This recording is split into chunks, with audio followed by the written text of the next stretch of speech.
Hi, my name is Charles. I am 32 years old, and I work in the textile industry as a salesperson. Ever since my college days working at a men's clothing store, I've been fascinated by the intricate world of fabrics. There's something magical about the weave and texture of textiles, the way they can transform a person by the simple act of wearing them. I start my day with a cup of strong coffee, quickly checking my schedule for meetings and deadlines. My job demands meticulous planning, ensuring our clients get the fabrics they need, and we get the contracts we want. It's a high-stakes business, but I thrive in it, and my colleagues respect my expertise. Today, I'm scheduled for a client meeting, but my mind is preoccupied with an upcoming trade show. It's where the real opportunities are, where the industry's biggest players showcase their latest innovations. It's also where I first met Emma, the president of one of the fastest-growing clothing brands. Her passion for fashion matches my enthusiasm for textiles, and that initial meeting set the stage for our partnership. But for now, I focus on the meeting at hand. I grab my notes, adjust my tie, and head into the conference room. The textile industry is tough, but I'm tougher. The trade show is buzzing with energy as I navigate through the crowds of designers, fabric suppliers, and fashion enthusiasts. It's an ocean of possibilities, with each booth offering a glimpse into the latest trends in textiles. Amidst the vibrant chaos, I spot Emma's booth, showcasing her brand's latest collection. Approaching her display, I see Emma herself, engaging with potential clients. Her confidence and passion shine through every word she speaks. Her vision for her brand aligns perfectly with my expertise in textiles, so I introduce myself and explain how my company's fabrics can elevate her designs to new heights. She listens intently, nodding in agreement as I outline my ideas.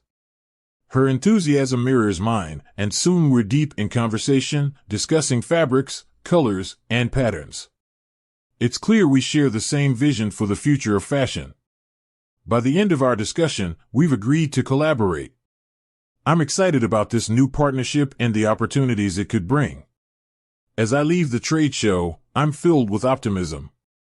The next morning, I'm informed that I'll be mentoring Nancy, the president's daughter. She's new to the company, and management believes that her role in sales will be a great starting point. I remember how much I learned when I first started, and I'm ready to pass on my knowledge. But Nancy, unfortunately, isn't on the same page. From the first meeting, she makes it clear she doesn't need my help. I know what I'm doing, she insists, brushing aside my guidance with a dismissive wave. She's eager to jump into client meetings and pitch deals, but she has little understanding of the fundamentals. I try to help her understand the complexities of our business, emphasizing the importance of relationships and industry knowledge. She tunes me out, absorbed in her own ambitions, and rushes headfirst into tasks she's not prepared for. Despite my concerns, she manages to convince the management to let her take on a significant client meeting.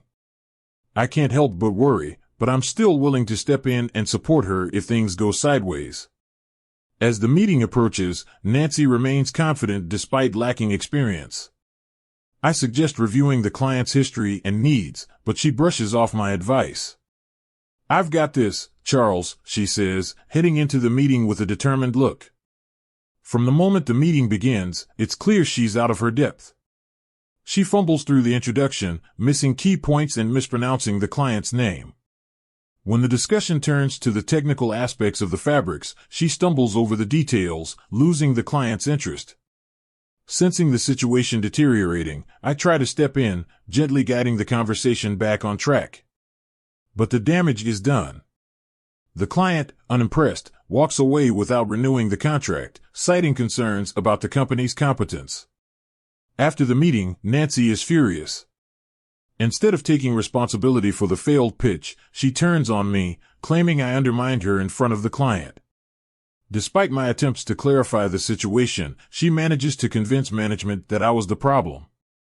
I'm called into a meeting with the president and Jason, the department head. The atmosphere is tense, and I can sense that something is wrong.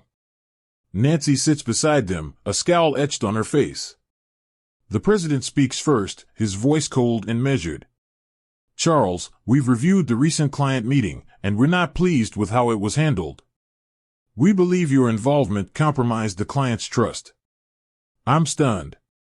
But sir, I was only trying to help, I respond, looking towards Jason for support. He avoids eye contact, staying silent. Nancy jumps in, her voice laced with indignation. You undermined me, Charles. How could I possibly succeed with you trying to sabotage my efforts? I try to defend myself, explaining how I stepped in to salvage the meeting, but it's clear they've already made up their minds. The president hands me a severance notice. Your services are no longer required. I leave the office, feeling utterly betrayed. The company I've dedicated years to has turned its back on me, and Jason, who should have stood up for me, stayed silent. I'm at a low point, unsure of my next move, when I receive a call from Emma. She's heard about my dismissal and offers her sympathies. Charles, you have real talent, she tells me, and I could use someone like you on my team. Her words lift my spirits, and I immediately accept her offer. The following week, I step into Emma's office, grateful for the opportunity she's given me. The energy at her company is contagious, and I feel an overwhelming sense of relief and excitement. Emma trusts me with significant responsibilities from the start. I thrive in my new role, contributing to strategy meetings, refining the product line, and ensuring we have the best fabrics to bring her vision to life. For the first time in a while, I feel valued and motivated. The team appreciates my input, and Emma's confidence in my abilities allows me to take on more challenges. I regain the joy I once had for the industry, now with a renewed sense of purpose and optimism. Months pass, and I hear whispers about my old company struggling. Without proper leadership, Nancy and Jason mismanage key projects, and their inability to navigate the complex textile market leads to multiple contract cancellations. Clients begin to lose faith in the company's ability to deliver.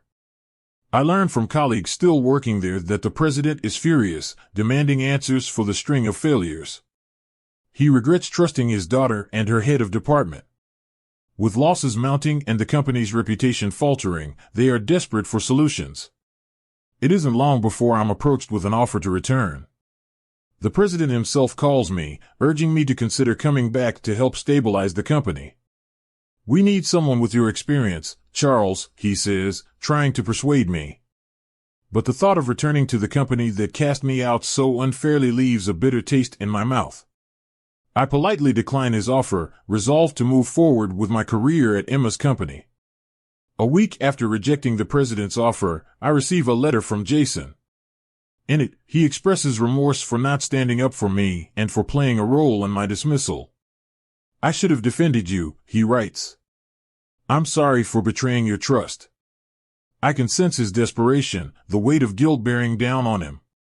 He's clearly feeling the consequences of his actions as the company continues its downward spiral under his and Nancy's leadership.